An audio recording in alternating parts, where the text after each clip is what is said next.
Magandang umaga po sa ating lahat. Uy, ulitin natin yan. Good morning, everyone. Ayun, mas gusto nyo pala talaga English ang greeting eh. I'm so excited to be back. Praise the Lord talaga po sa kabutihan ng Panginoon. As maybe some of you have heard, I wasn't even thinking of going to the Philippines this year. Pero dahil po sa kabutihan ng Panginoon, I'm here. Last January, na-diagnose po ako na prostate cancer stage 4. At sabi nga po ng doctor ay ng aking urologist, this is already incurable, sabi niya. Now of course doctors mean well, but doctors are sometimes limited by science. Doctors do not have the last word, only God has the last word. Amen? And so, para po sa mga lalaking nandito, above 40, in their 50s, ako 62 na po ako, dapat po kasi yung ating PSA, yung ating prostate specific antigen count, hanggang 4 points lang po yan, hanggang 4 lang po talaga yan. Anything above 4 is suspicious, anything above 10 is dangerous. Nung akin pong PSA count nung January was 124.7. So talagang lampas-lampasan po. Kaya yung sabi ng doctor na this is already incurable. Well, I wasn't worried. I wasn't panicky. I was just thanking the Lord na, everything is in His hands. Siya po ang may control ng lahat. Kung wala na po siyang purpose sa buhay natin, then He will take us home. I've always told people that the two greatest days in the life of a Christian is the day you met the Lord in a personal way, and in the day you will meet Him personally in heaven. Those are the two greatest days sa buhay po ng isang Kristiyano. So marami pong mga Christians na nanalangin, and so many Christians also would drop by our house. May dalang mga herbal. Ang daming pinapainom sa akin mga herbal. Pero talagang makita mo naman yung love and concern ng mga kapatiran at na-sense ko talaga yon. And then, but there was this one couple who said, Pastor Roy, pwede ba kami magpunta dyan? We'll bring our pastor as well para ipag-pray kayo. And they prayed for me. And I know something happened there. Pero sabi nila, Pastor Roy, please join us sa aming prayer healing service on March 17. Kasi nga, ang pinaka-concern ko is I need to go to Greece and Turkey ng April 11 dahil meron po akong tour na dadalhin, 44 kataon dadalhin ko sa Greece and Turkey. December 22 pa lang, hindi na ako maka-urinate. I have to wear a catheter. So sabi ko nga sa doctor, Doc, paano ba natin ito matatanggal by April 11? I need to fly out of Toronto. So we had a surgery last March 17. Ano po to, yung laser lang po ito. And it was successful, praise God. So natanggal yung aking catheter the following day, March 18. And then pagkatanggal, drive agad ako, punta ako dun sa prayer healing service. And they prayed for me. And again, I really believe God worked something in that prayer service. I need to fly out of Toronto April 11. April 5, I had to check again my PSA count. Remember yung January, 124.7. Nung April 5, it was 2.5. Yeah. April and then May, it was 1.19. And then June, it was 0.91. July, it was 0.06. And then before I left Toronto, coming here, it was 0.05. So praise the Lord. Praise God. So I really thank God for the privilege that He has given me. And I really said to the Lord, as long as you give me life, I'd like to continue to serve. Kaya nakaschedule na po yung aking mga months to continue conducting seminars. And praise the Lord, I'm here today by the glory of God. Glory to God. I want to show you my family here. Oops, yun. So that's my wife right there, Judy. And then of course my daughter, si Rejoice. My son Josiah got married in 2020 to Christine. And so, but praise the Lord, Rejoice, before I left Toronto, got engaged. And so yun yung kanyang engagement just last week, I think, 2 weeks ago. And so yan po ang meron pa silang cutting ng cake. Yan dyan. And of course, si AJ is also from Cebu. Kasi sabi nga namin sa mga anak namin, kung mag-aasawa rin lang kayo, bahala ng Christian, basta Cebuano. So yun. So yung napangasawa ni Josiah, Cebuana, and then to Cebuano rin. And so those are the proud parents. So yan si Judy, of course, Rejoice, AJ, and me. Praise the Lord. Again, friends, lahat po tayo. Oy, sige, palapakan po natin, Panginoon. Meron lang po akong konting running nose because salang sa init, salang sa lamig. At hindi po agad naka-adjust yung aking katawan. But lahat po tayo, may mga iba-ibang pinagdadaanan. We all go through different crises in life. And I don't have to convince you na worldwide po ang crisis natin ngayon. I mean, nandiyan pa rin po, we are still not out of the woods with regards to the pandemic. They are still discovering mga variants. Nandiyan po yung danger dyan sa Europe na mag-escalate into a third world war. Ito pong war in Ukraine. Nandiyan po yung pagtaas ng mga bilihin, yung gasolina. And of course, the dollar is medyo tottering because of efforts to topple it down as the world reserve currency. At lahat po tayo merong mga health challenges, emotional issues, marital problems, financial crisis, mental depression. Lahat po tayo may trials, may mga temptations. But I really thank the Lord that He did not leave us in the dark. Ipinakita niya po sa atin, dito po sa salita ng Panginoon, what really is happening around us. Whatever you're going through, whatever the world is going through right now, we need to be reminded of what Paul wrote to the Colossians. Sabi po niya dito sa Colossians 1:13, "For He has rescued us from the kingdom of darkness and transferred us into the kingdom of His dear Son." So what that means is that there are only two kingdoms operating in this world.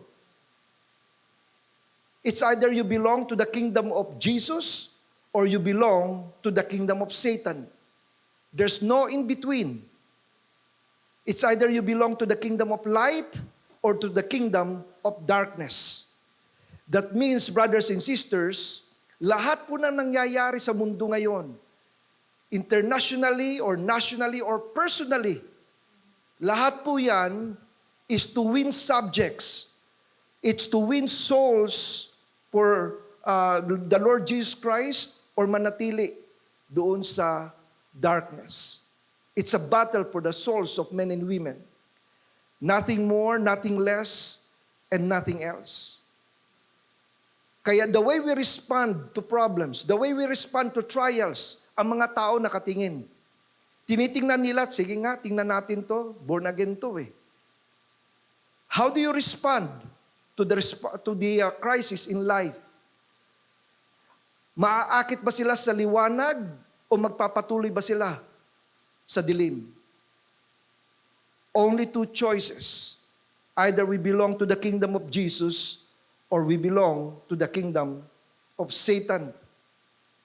Kaya nga si Kristo bago siya umakyat sa langit, binigyan niya po tayo ng mission order. Sabi ni Paul ng ating Panginoon, we are to make disciples of all nations. That means ang ating mission order is to attract more people so that they will see na nasa kingdom of darkness sila and they would want to transfer to the kingdom of light. Pero kung pareho lang din ang ating response sa mga problema sa buhay, nagmumura sila, nagmumura ka rin, nagproblema sila, anxious ka rin, hindi nila makita yung difference, then they're not attracted. And so this morning, I'd like to share with you, as we soon welcome our coming King, meron pong episode sa buhay ni Jesus na kung saan makikita po natin anong nangyayari sa isang tao if Jesus Christ is indeed living in our hearts. Dito po sa Gospel of Mark, if you have your Bibles with you, you can look at the Gospel of Mark. And here, makikita po natin in verse 15. Now after John had been taken into custody, Jesus came into Galilee, preaching the gospel of God and saying, "The time is fulfilled and the kingdom of God is at hand. Repent and believe in the gospel." The very first preaching of the Lord Jesus Christ is to present to people na yung kingdom narito na. It's already in your midst. The king is already here. You can now make a choice. You don't have to remain where you are. You can transfer your allegiance to the Lord Jesus Christ. At ito nga pong kanyang ministry dito sa Gospel of Mark, sinimulan niya to sa city of Capernaum. He entered the town and immediately began to preach about the kingdom of God. In fact, a few verses later in verse 32, sabi rito, 32 to 34, "At evening when the sun had set, they brought to him all who were sick and those who were demon-possessed. And the whole city was gathered together at the door. Then he healed many who were sick with various diseases and cast out many demons." You can just imagine the excitement in that city. Wherever Jesus Christ went, people were there, nagsisiksikan. They want to hear Him. They want to see the power that He is demonstrating dahil sabi niya, the kingdom of God is now here. The King is now in your midst. And so this next episode in chapter 2, ito po yung ating pag-aaralan. And so I'd like for all of us to please stand. Basahin po natin itong first 12 verses. All together, ready, read. After some days, was in the house. Immediately many gathered together, so that there was no longer room to receive them, not even near the door. And he preached the word to them. Then they came to him, bringing a paralytic who was carried by 4 men. And when they could not come near him because of the crowd, they uncovered the roof where he was.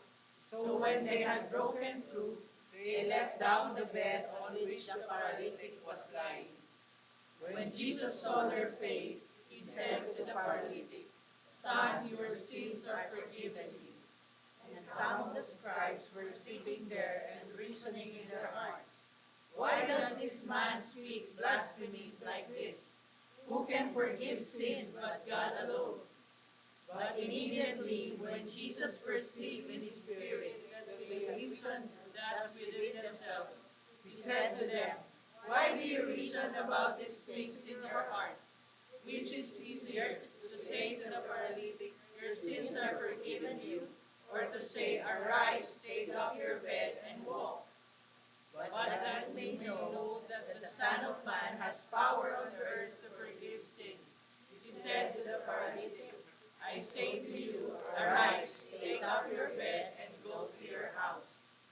Immediately he arose, took up the bed, and he went out in the presence of them all, so that all were amazed and glorified God, saying, 'We never saw I've entitled this study this morning, What Happens When Jesus is in the House? Let's bow our heads, shall we? Our Father and our God, we stand before your holy presence in the name of your Son, the Lord Jesus Christ. Lord, we came here this morning to worship you, to honor you. But maybe some of us, Lord, are carrying some burdens. Maybe there's some fear, some doubt, some anxiety. Maybe we're not feeling well. But Lord, this morning we pray that through your Spirit, you will speak to us so that each one of us will leave this sanctuary with a special touch from you. Thank you, Heavenly Father, that indeed nothing is impossible with you. We ask this in Jesus' name, and all God's people say, Amen and amen. You may take your seats.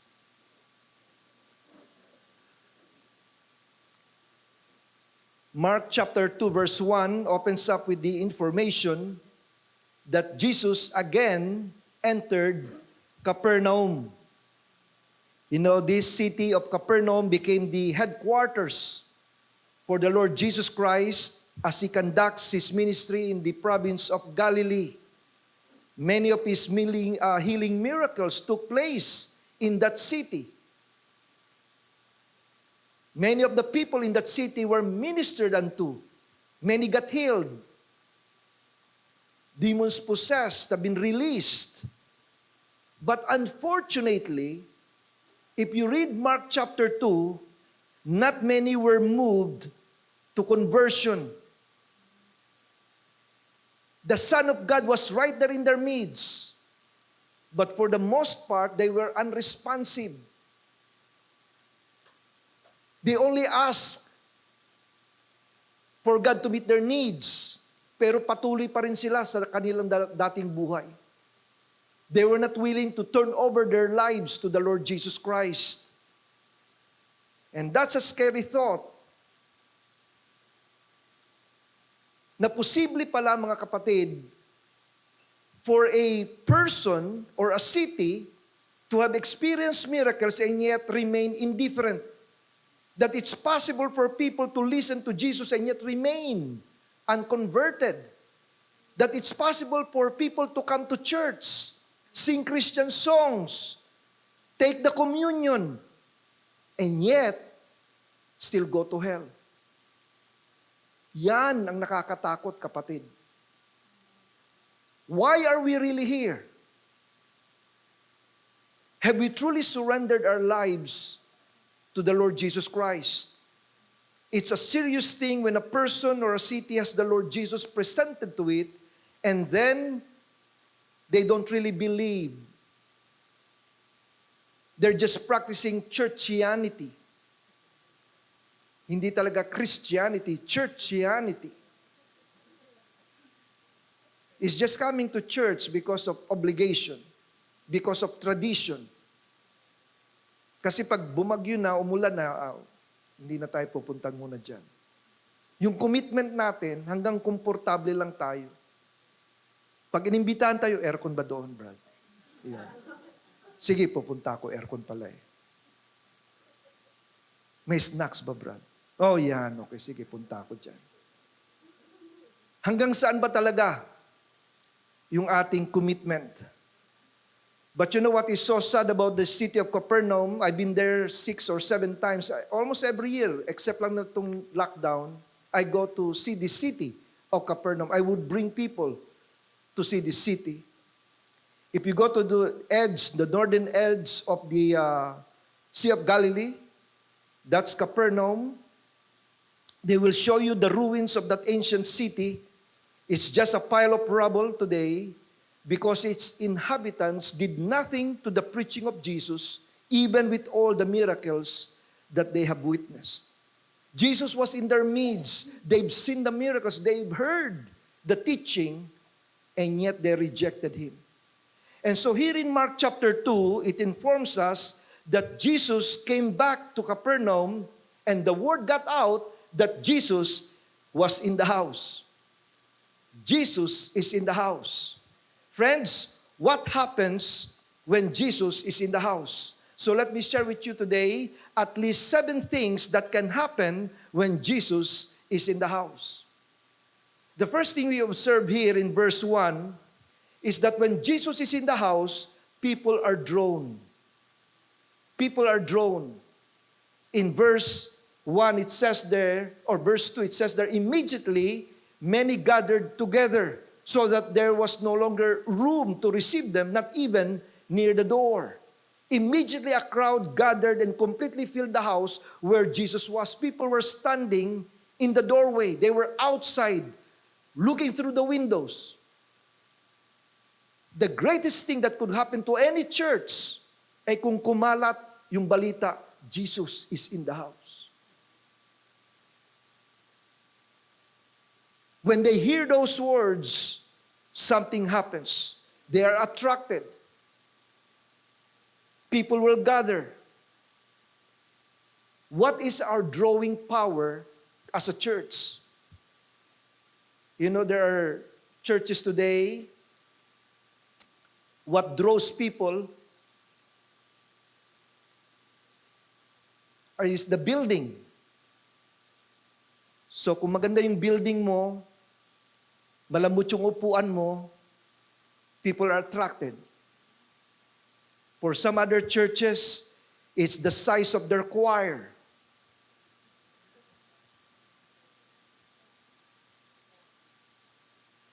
Yung worship singing, talagang parang concert. For others, it's their preacher, or the sermon, or the pastor. And yet for some churches, what draws them is at least libre yung kape. Free coffee na lang. But you know what, friends, I have nothing against this. I have nothing against having beautiful buildings. I have nothing against, having a choir and obviously a great preacher. But what I really believe that will draw people to the church is that when they hear that Jesus is in the house, is found in the relationships of people. If there is true loving in the church, talagang merong true forgiveness in the church, there is actual caring, there is serving, there is one anotherness, there is fellowship in the church. That's what I believe will attract people to the church. Sometimes people, they want to go to a big church, a mega congregation, because they can just come in and get out and nobody notices them. Walang maghahanap sa kanila. But I'd rather be in a small church where there is accountability, where people are really looking for us and people are really caring for us. Because that's where we can find true love in the fellowship. In fact, the Lord Jesus Christ Himself said, "By this all men will know that you are my disciples if what? If you have a great building, if you have snacks." No, friends, it says there, if you love one another. It's how we relate to one another. That's when people will say, Jesus is in the house. Now, there's something else here that drew people to this place. In verse 2, it says, and He preached the word to them. What happens when Jesus is in the house? Number 2, makikita po natin dito, there is preaching delivered. Not only people are drawn, but there is preaching delivered. The Bible says He preached the word to them. I mean, music is fine. I love good singing. Thank you so much sa worship team. It helps us to come closer to the Lord. But friends, the main reason why we come is not just singing, it's to listen to the Word of God. And very interesting, the word preach here, ang ginamit po na word, by the way, si Paul, when he talked about how to grow your faith, sabi niya dito, so then faith comes by hearing, and hearing by the Word of God. So konektado po yung faith natin sa hearing the Word of God. Hindi po nag-grow yung faith natin. Nag-grow yung faith ko kasi ang galing ng drummer. Nag-grow yung faith ko kasi ang galing ng keyboardist. We love them. They're serving the Lord. But faith grows by hearing the Word of God. But what is so interesting is the word preached there. Ang usual po na word na ginagamit sa Greek is keroso. It's to make a proclamation. It's a public announcement. Keroso is a herald. Ito po yung tumatayo doon sa public square and then bubuksan niya yung kanyang scroll. Sasabihin niya, "Hear ye, hear ye." Talagang malakas yung boses niya. May mga preachers na ganun, bombastic talaga. Talaga namang pagsigaw na ganyan, luluhod ka agad. Tatanggap na ako, tatanggap na ako. May mga preachers na ganon. Yan yung keroso. Pero what is so interesting, friends, ang ginamit dito na word is laleo. It simply means a conversation. A conversational kind of tone. You see, yung preaching po, hindi po kailangan sigaw ng sigaw lang. Pwedeng it's a conversational tone. Kahit sino pong tumayo na preacher rito, bombastic man o hindi, if you really come here to listen to the Word of God, the Spirit will speak to you. Ang nakakalungkot, may mga tumatawag, sino ba preacher bukas? Pag hindi tayo, hindi magsisimba. It's really the intention of your heart. If you really come here to listen to the Word of God, the Spirit will speak to you. But what also that tells us is that ito pong preaching of the Word of God, you don't have to wait for Sunday morning to listen to the Word of God. It means you can come together in a home setting where you can just in a conversational tone talk about the Word of God. And that's why here in Champion Life, we encourage you to become part of a life group. So that throughout the week, na pag-uusapan natin yung salita ng Panginoon. You don't have to wait for Sunday para marinig ang salita ng Panginoon. We encourage everyone na marinig ang salita ng Panginoon in a casual, plain language setting, home setting. And that's how we feed our faith. But then thirdly, we see here, in verses 3 and 4, ang sabi rito, "Then they came to him, bringing a paralytic, who was carried by 4 men, and when they could not come near him because of the crowd, they uncovered the roof where he was. So when they had broken through, they let down the bed on which the paralytic was lying." So when Jesus is in the house, people would do anything possible to bring their friends, to bring their loved ones, so that they too can meet the Lord Jesus Christ. Friends, number 3, when Jesus is in the house, there is passionate determination. Passionate determination to bring people who are in need, like this paralyzed man. 5 times, mababasa natin yung word na paralytic. Sabi doon, paralytic, paralytic, paralytic, paralytic, paralytic. In the original, what it is saying is that it means to be loosed on one side. It indicates that for some reason, there was a malfunction in the motor area of the brain, or there was a problem in the spinal cord, and his nerves had collapsed, and his muscles were now incapacitated. A paralyzed man in the time of Jesus, in the Old Testament, in the New Testament, was a helpless man.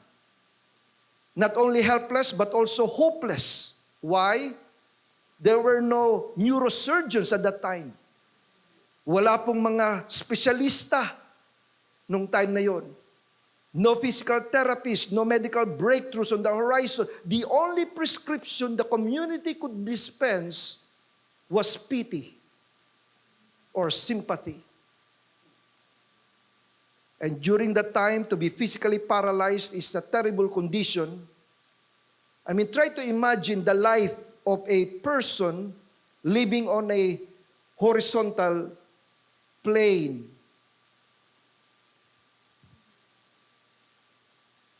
Imagine, day after day, week after week, month after month, never able to stretch with the morning sun, never able to socialize in the streets, never able to change the scenery without the help of others. Every time he needs a sip of water, somebody has to assist him. Every time he needs some food, somebody has to help him. Every time he needs to the CR, nakakahiya, somebody has to assist him. That kind of life, the life of a paralyzed man. If you can think of a one-word description of a paralyzed man, anong mga words ang pwede natin gamitin? How about the word loneliness? Lahat pumasok na sa trabaho, mag-isa ka na lang sa bahay. How about the word prostration? So frustrating na wala kang magawa. How about the word dependency? Or maybe the word boredom? How about the word self-pity?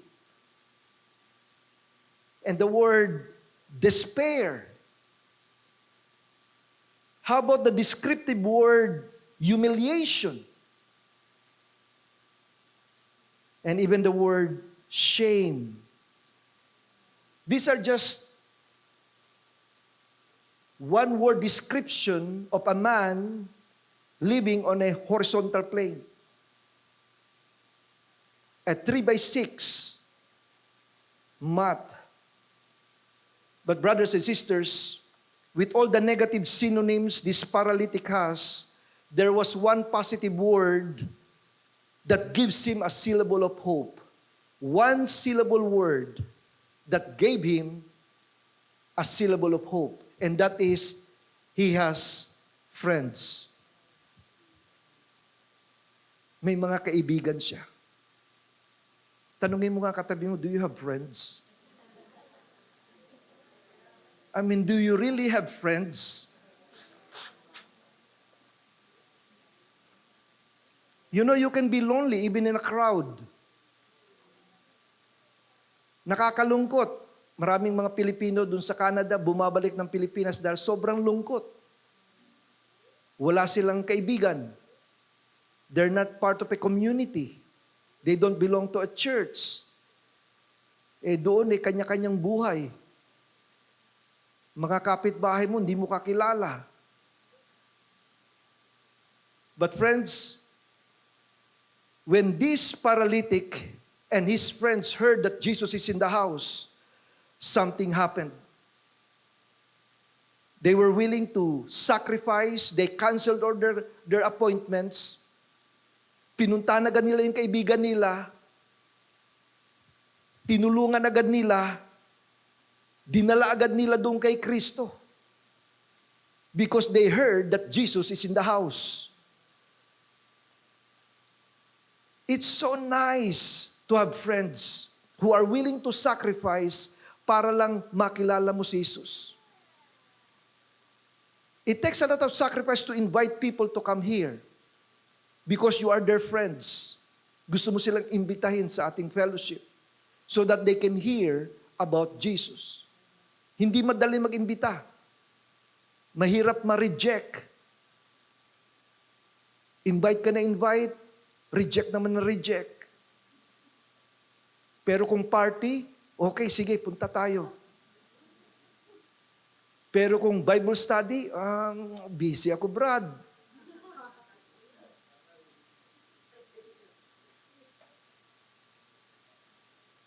Pag gusto, merong paraan. Pag ayaw, maraming dahilan. And so these 4 friends, they moved to the house. Maybe they were shouting, make way for the sick, make way for the sick, and yet nobody moved.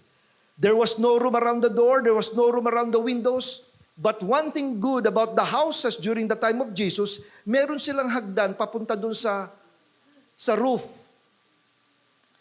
Yung stairway na yan, papunta dun sa flat roof, that's a place for resting. Diyan sila nagtiti kapag magsa-sundown na. Diyan sila magpapalamig, mainit sa loob. Walang aircon sa loob.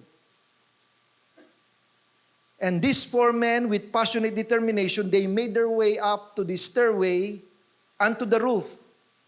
Yung roof na yan is made of mud tiles mixed with straw. Nung dumating na sila sa roof, hinahanap nila nasan yung boses ni Jesus. Nandyan yung boses niya, dyan, magbutas tayo dyan. And you can just imagine, for them to do that, kinalculate na nila, bahala nang magalit yung may-ari ng bahay na to. Bahala nang magbayad tayo. There was a passionate determination dahil kailangan marinig ng friend natin. Kailangan makarating yung friend natin kay Jesus. Because they know that Jesus is in the house, they were willing to do everything possible. Sacrifice everything. Yan ang mga tunay na kaibigan. Hindi lang kapag may happiness, may happenings. Kaibigan, lalong-lalo na kapag may mga pangangailangan. And so when Jesus is in the house, there is passionate determination. And I can just imagine, nakakuha ko ng picture sa internet na palagay ko nung makita ni Jesus, I think that brought him some smile. Palagay ko natuwa siya. Natawa siguro siya, wala, grabe itong mga taong to ah. I mean, I don't have to convince you that it's not easy to invite people. Kapag visitation na sa kauulan, you traveled a long way, pagdating mo doon, wala palang tao. You try to clear your calendar, sila naman, pinupuno yung kalendaryo nila. Walang oras para sa Panginoon, pero may oras para sa TikTok. May oras para sa YouTube. But friends, when Jesus is in the house, there is passionate determination. But what is so interesting here, friends, is yung sinabi dito sa bersikulo, ang sabi, when Jesus saw their faith. When Jesus saw their faith. Hindi yung narinig ni Kristo hindi yung narinig Yung nakita niya, yung kanilang faith. Kaninong faith? Sa faith ng 4. I'm sure kasama rin yung paralitiko. Dahil pumayag siya Pero more so, yung faith ng 4. When Jesus saw their faith, friends, it's not enough to profess that we are Christians. People need to see our faith.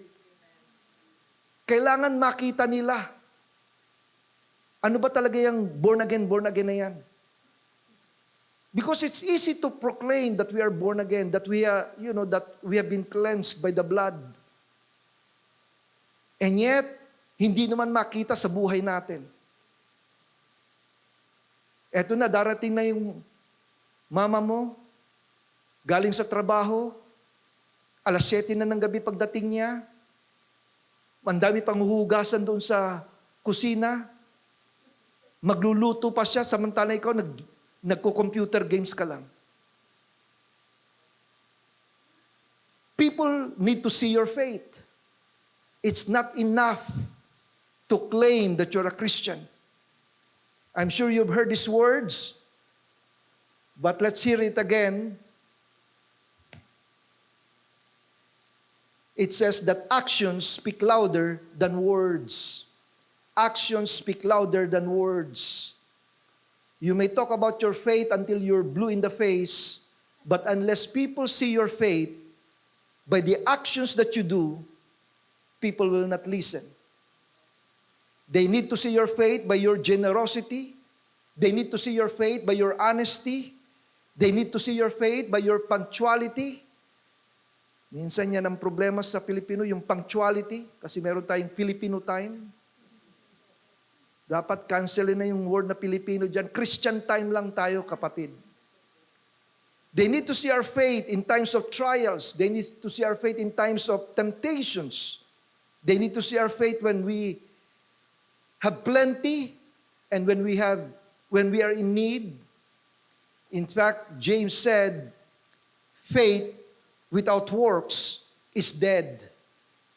And so when Jesus saw their faith, that put smile to the Lord Jesus Christ. There's something attractive about people with passionate determination. Dahil alam nila, Jesus is in the house. To win people to the Lord, we need to break through the barriers.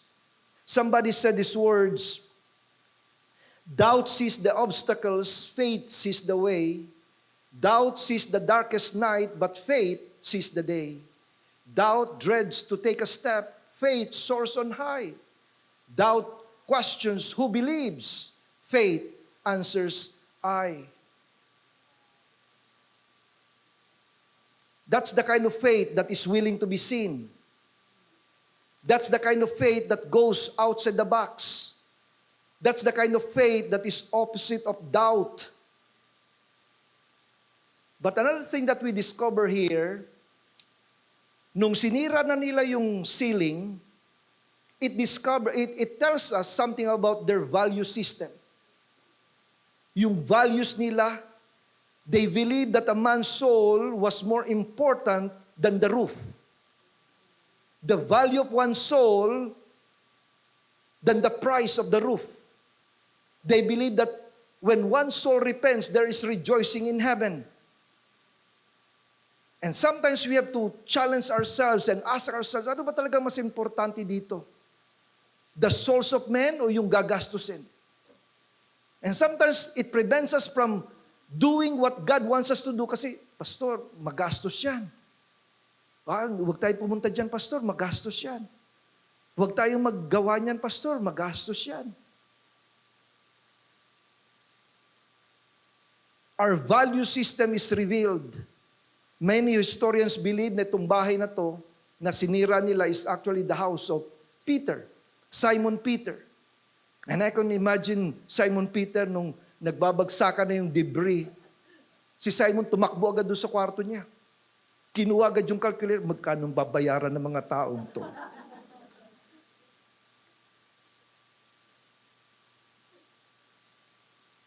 You see, too many people are more interested in how much it will cost than how many souls could be saved. Too many people are more concerned that we end on our Sunday service on time than to minister to people who are in need. But these four men understood what was more important. They understood that saving a soul was more important than saving a roof, that a lost soul was more important than the lost time, that caring for people is more important than carrying on a program. Brothers and sisters, if we are willing to win the lost, if we are going to move into that ministry of winning the lost, and that's our mission order, go therefore and make disciples. We must be willing to lose some money. We must be willing to lose some sleep. We must be willing to lose some meal. We must be willing to lose some pleasure. We must be willing to lose some time. We must be willing to lose some gasoline. We must be willing to lose our convenience if we are to win people to the Lord Jesus Christ. What happens when Jesus is in the house? The next verse there, it says, when Jesus saw their faith, he said to the paralytic, "Son, your sins are forgiven you." Number 4, when Jesus is in the house, there is pardon dispensed. There is pardon dispensed. When Jesus is in the house, there is cleansing. There is forgiveness. Now, when Jesus Christ said these words, "Son, your sins are forgiven you," In the original, the pronouncement of forgiveness is more emphatic. Kung word for word yung ating translation, it should say like this, Son, forgiven are your sins. Yung emphasis nandun sa forgiven. Son, forgiven are your sins. Now that's an incredible statement. I mean, if you put yourself on the shoe of this paralytic or if you put yourself on the mat of this paralytic, parang hindi ata nag-jive yung sinabi ni Kristo sa kanyang pangangailangan. I mean, paralitiko ako tapos sasabi mo, Son, your sins are forgiven. Ang kailangan ko, makalakad. Bakit mo sasabihin your sins are forgiven? The problem was physical, but the response is spiritual. What I need is to be able to walk, but Jesus talked about forgiving our sins. But actually, friends, this response of the Lord Jesus Christ tells us two things. Number one, spiritual paralysis is more critical than physical paralysis.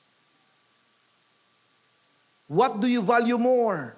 Would you rather go to heaven physically paralyzed or to go to hell physically whole? It reminds us of what Jesus Christ himself said in Mark chapter 8, or even before that, the blessing of forgiveness. Blessed is the man whose sin the Lord does not count against him. I mean, you may be physically whole, but if you're not forgiven, hindi malinis yung konsensya mo, you cannot sleep well at night, you're bothered always, you always have doubts. So what if you're physically whole? But if you experience the blessing of forgiveness, where as far as the east is from the west, and that He hurls our sins into the depths of the sea, and that God blots out our sins with His blood, hides them behind His back, and remembers them no more. Remembers them no more. God will now no longer take our sin against us. Remembers them no more. You know, that reminds me because my wife cannot travel with me. She's taking care of a patient, dementia patient, na wala na siyang alam, hindi niya nakilala. They have been our personal friends for many years. And Judy, my wife, has to take care of her. But it's so sad na wala na siya. Hindi nakilala si Judy. Hindi niya nakilala mga anak niya. Ako ang pastor nung pasyente na yan. Hindi na rin niya ako kilala. When I visited her, tumingin lang siya sa akin, tapos sabi niya, Piolo Pascual? Hindi niya na ako kilala.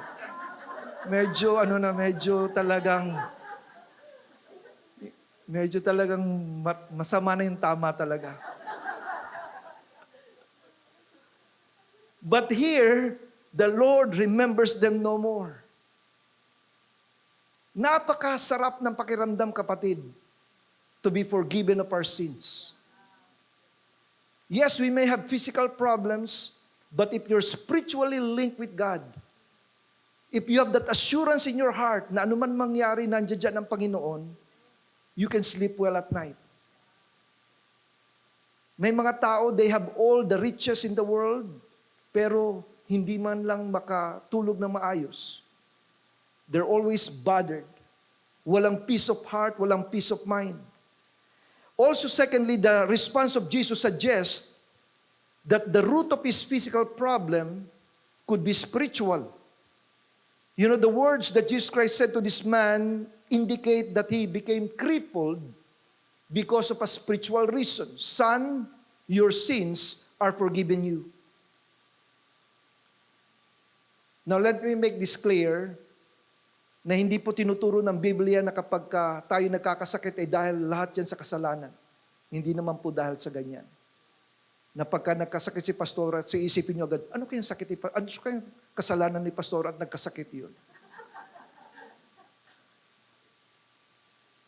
But brothers and sisters, I love these words from the Lord Jesus Christ himself, who said, "What does it profit a man if he gains the whole world but loses his own soul?" So what kung nasa sayo lahat ang kayamanan, and yet spiritually you're a beggar? But one thing clear in the Bible is the Lord Jesus Christ, when He healed a man born blind, the disciples asked Him the question, kaninong kasalanan to na siya was born blind?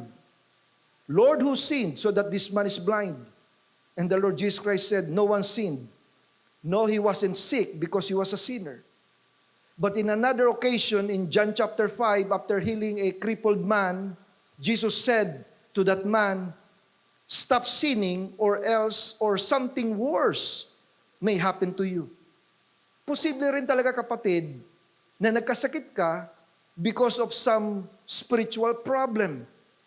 And here in Mark chapter 2, it's possible that this man was physically sick because of a sin in his life.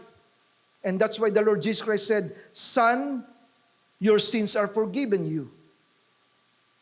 We do not exactly know what sin crippled him, but we know that venereal disease, a sexually transmitted disease, can cause paralysis. I've read that syphilis in the 3rd stage can paralyze your body. In the United States alone, more than 20 million cases of sexually transmitted disease are reported each year. There are diseases that are caused by sin. Perhaps you may call this young man a paralyzed playboy. Maybe a dreaded venereal disease may have crippled his manhood.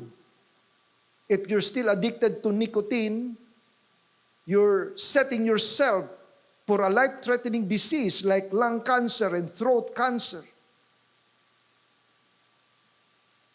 If you're still addicted to alcohol, you are setting yourself for a problem with cirrhosis. The Bible makes it very clear, brothers and sisters. Let's read this together. Ready, read. And you may be sure that your sin will find you out. Kung may mga bisyo tayo na patuloy pa rin, you may be sure that your sin will find you out. And that's why I always tell people these statements. Somebody said, sin will take you farther than you want to go. Sin will teach you more than you want to know. Sin will keep you longer than you want to stay. Sin will cost you more than you want to pay. But praise God, because Jesus is in the house, there is pardon dispensed. There is forgiveness. There is cleansing. If we truly surrender ourselves to the Lord Jesus Christ. And then fifthly, we see here, in verses 6 to 8, here's what it says, "And some of the scribes were sitting there and reasoning in their hearts, why does this man speak blasphemies like this? Who can forgive sins but God alone?" And then verse 8, "But immediately when Jesus perceived in his spirit that they reasoned thus within themselves, he said to them, why do you reason about these things in your hearts?" When Jesus is in the house, number 5, protest is disclosed. Negativity is exposed. When Jesus is in the house, God will reveal what is really in our hearts. How I wish that only good things can happen when Jesus is in the house. But friends, it's clear here that when Jesus is truly in the house, He will expose those negativity, the critical spirit, the judgmental attitude. You know, these religious leaders, instead of rejoicing this miraculous event, they scandalized it because of their unbelief. And they ask, why does this man speak blasphemies like this? Who can forgive sins but God alone? They were asking the right question, but they arrived at the wrong conclusion. Hindi nila matanggap na si Kristo, si Jesus, ay Diyos. They were asking the right question. Pero dahil yung isipan nila sarado na, tao lang siya, hindi dapat siya magsasalita ng ganito. And so they could not believe it. They scandalized this miracle. Only God can forgive sins. Yes, there's no preacher, there's no denomination that can forgive sins. And that's why the Lord Jesus Christ proposed a test. He is an all-knowing God. Kaya sabi ni Jesus Christ, which is easier? Hindi niya sinabing which is harder. Ang sabi niya, which is easier? To say to the paralytic, your sins are forgiven you, or to say, arise, take up your bed, and walk. Na-sense ni Kristo yon, yung tanong nila. Now, I thank the Lord that I don't have that kind of ability to sense, what you're thinking right now, because it will bother me as I preach. Ikaw, nag-iisip ka na, anong ulamin mo tanghalian, ha?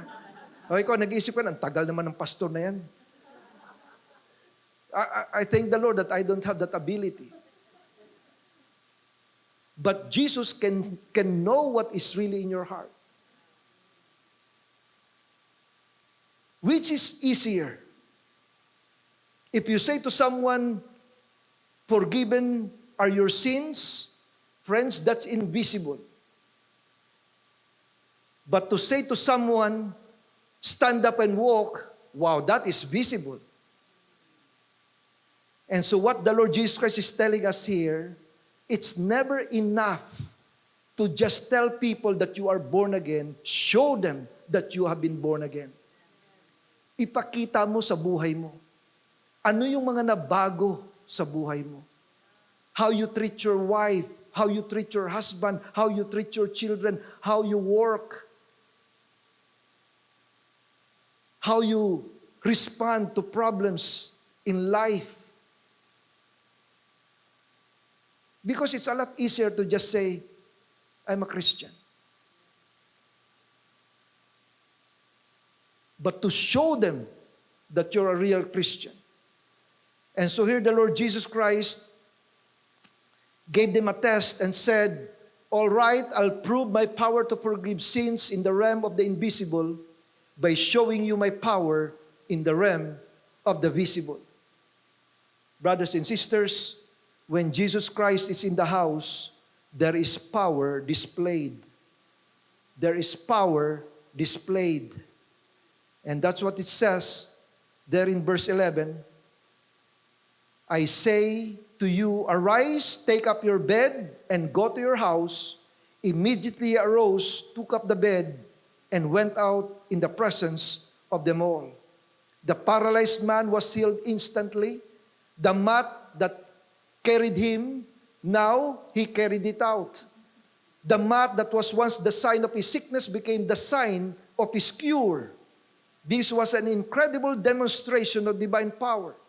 And in this, Jesus Christ revealed this identity. Jesus Christ indeed is God. He can forgive sins. He has the power to heal. And then lastly, friends, when Jesus is in the house, number 7, there is praise declared. There is praise declared.